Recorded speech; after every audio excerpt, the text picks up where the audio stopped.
Okay, so I just went through 4 of those, and there's 8 in total. We'll get into the next 4, but at this stage we wanted to take a pause and ask 2 questions from the audience. Well, if you have any questions about existing plans that address these topics, if anything comes to mind, any thoughts that come up of those plans that I mentioned, and also, and you can answer this in the Q&A box as well. What are some opportunity areas that that you see within these 4 key elements? I mentioned a few that came to mind for us from our side, having looked into this, but really we're wanting to open this up to the audience. So we will, I guess, let people weigh in on that in Q&A, and maybe try to answer some of those as they're coming in. Yeah, let's give folks a minute just to focus on their questions, and then we'll start going through the queue here. And we also have some that have come in while during Dan's presentation, so we'll just take them as we receive them.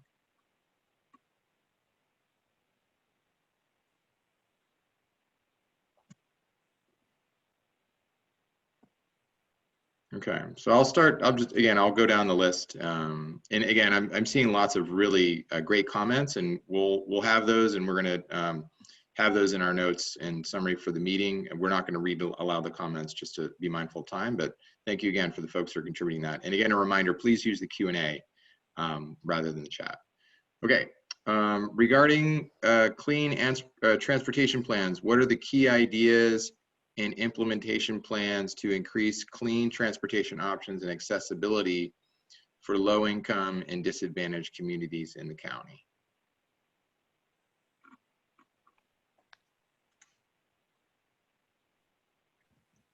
Okay, I'm trying to find that one on here.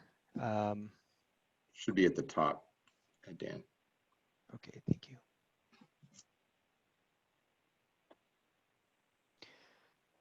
Yeah, so yeah, that's a great question. And one thing that some jurisdictions are doing are providing transit options where low carbon transit options to get people from point A to point B that can be hailed via an app, or also providing bicycles or other low carbon transportation options for specific neighborhoods.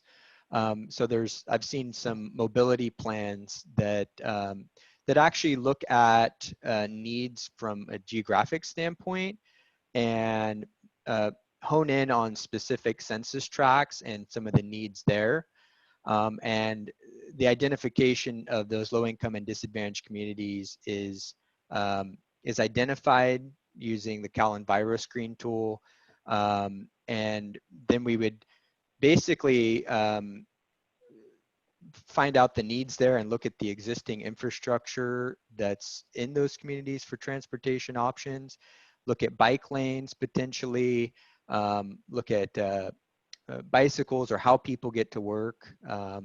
There's some transportation modeling that can actually look at transportation patterns within those census tracts. Some of that work has been done as part of the SACOG MTP SCS that I mentioned earlier. So there's a way of addressing that at the county-wide level, but also being able to narrow in on specific neighborhoods as well. So that may be something that's recommended to do as part of the sustainability plan. Thank you, Dan. Okay, let's go to our next question here. How does the county foresee bringing in indigenous peoples who have traditional ecological knowledge of this land and empower them to reinstate those practices? Well, I think we're definitely open to suggestions on some of those practices.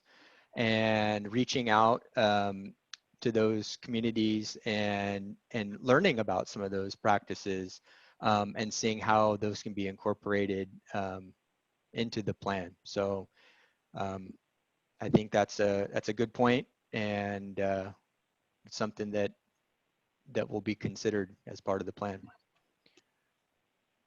Thanks, Dan. Okay. Is there any funding being allocated to increase outreach and awareness campaigns?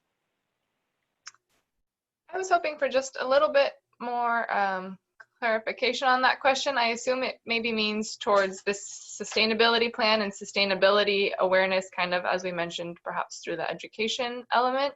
At the moment, there isn't funding through this particular project for those types of campaigns, but as we've kind of seen in this presentation, these elements are all kind of intertwined, and they are the work of a lot of people from throughout the county.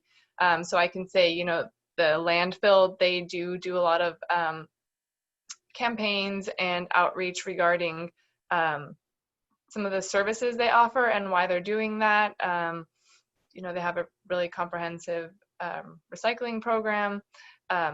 So I hope that kind of answers your question. I think a couple of different departments are probably working on this in different ways, but specifically through this sustainability plan, this is our public outreach portion of this plan. Hopefully that answers that question. Thank you, Connie. The next question I've got here is, there has been reluctance to develop surface water systems because of the quote unquote incentive for developers to identify those water stores as rational for insisting on more housing development. What do we do about that? Hopefully that question makes sense. Yeah, I think that particular discrepancy did not come up in our background research. So that's something we'd have to look into more. We'd be open to, if there's an example of any type of reluctance or a specific project where this applies. Yeah, I think it would be good to have more information, more context on that situation. Okay, so the person who did submit that question, feel free to email the team, and we can try to get a little more information from you and get more information to you as well. The next question is, will the draft sustainability plan be released as a whole document, or will the various work products such as the existing conditions assessment be released to the public as they are completed?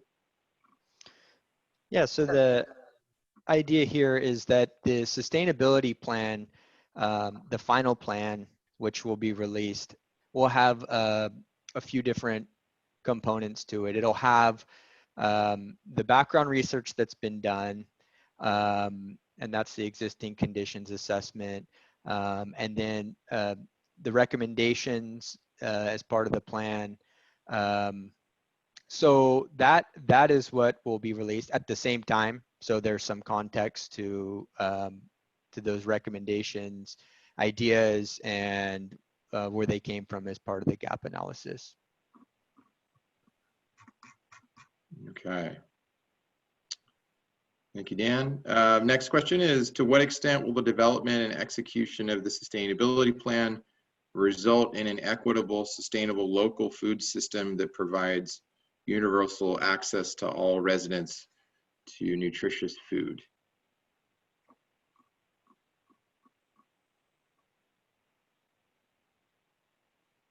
I think I can try and answer it, and Dan, if you have a little more info, you can step in. But I think, local food is one of our elements that we've included in this sustainability plan, and I think to the extent possible that we can bring out some opportunities to make this an equitable food system. I think that we're open to suggestions on how to make sure we achieve that, but I think we're starting to do that just by including it in the plan, but open to suggestions on how to make that better. Okay, thank you, Connie.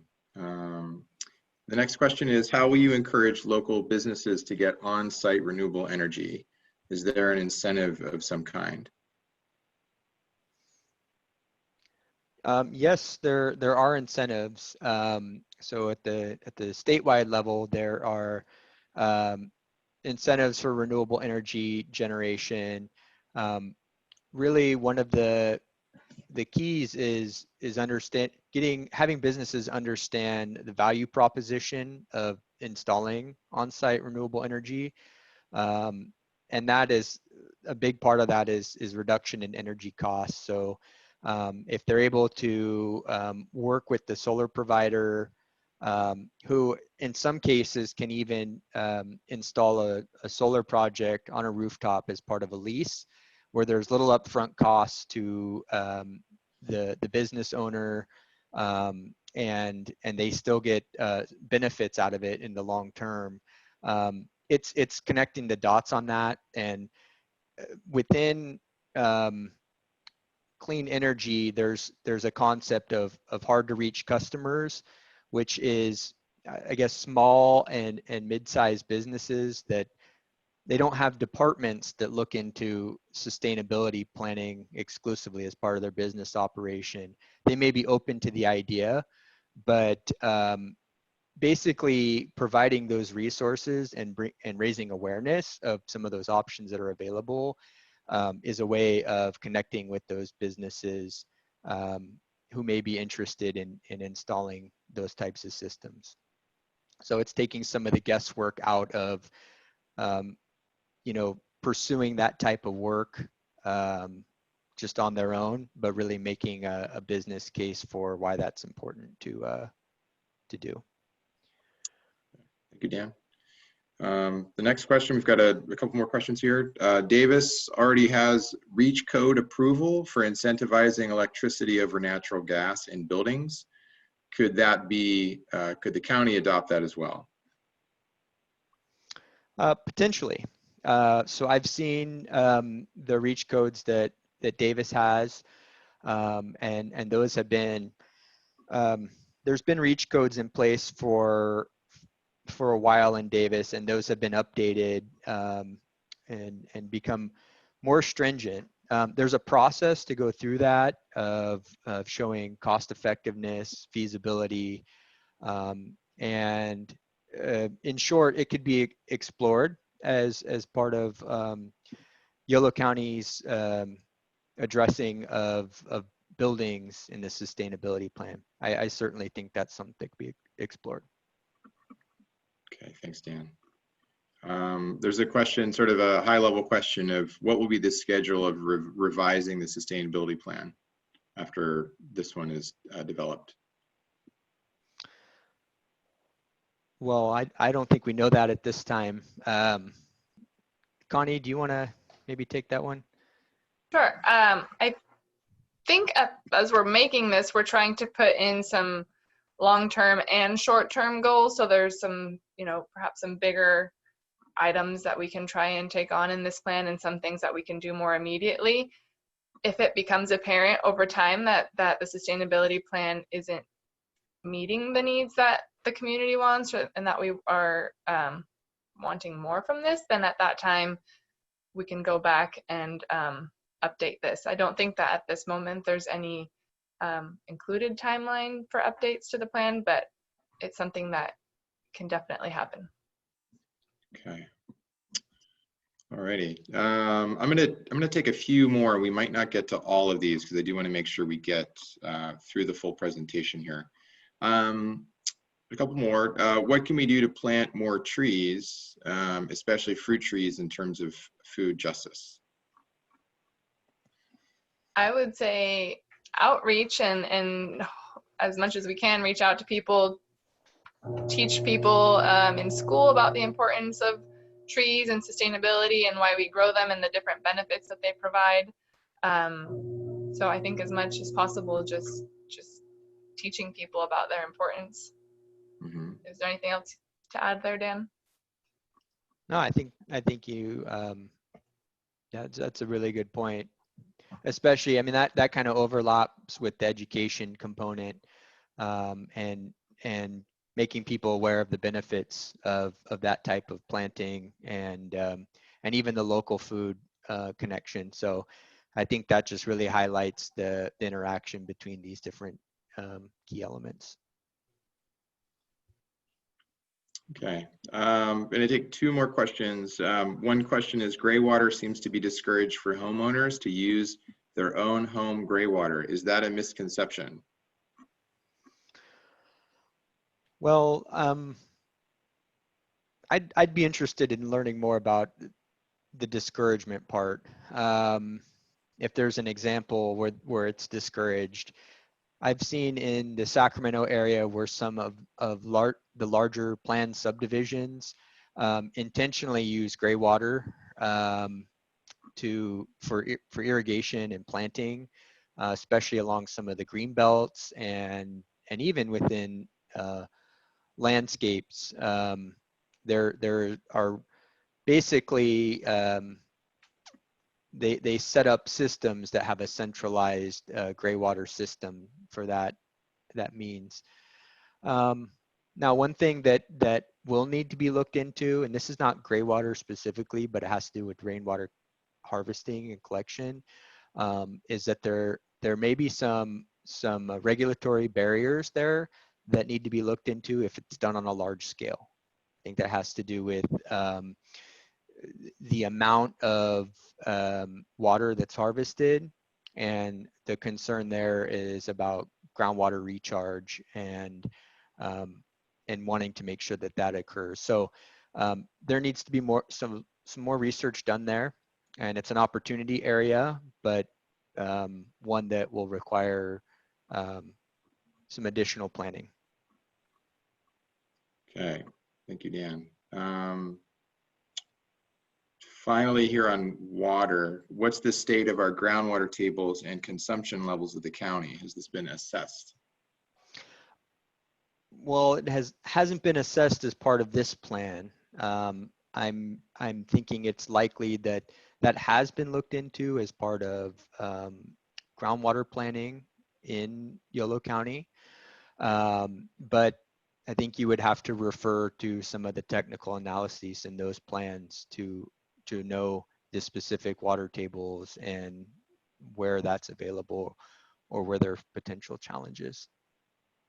Thank you, Dan. Okay, so again, for the questions that we haven't gotten to, we will plan on getting back to you, you folks, with some responses. So thank you for your patience on those, and I suggest we go to the next four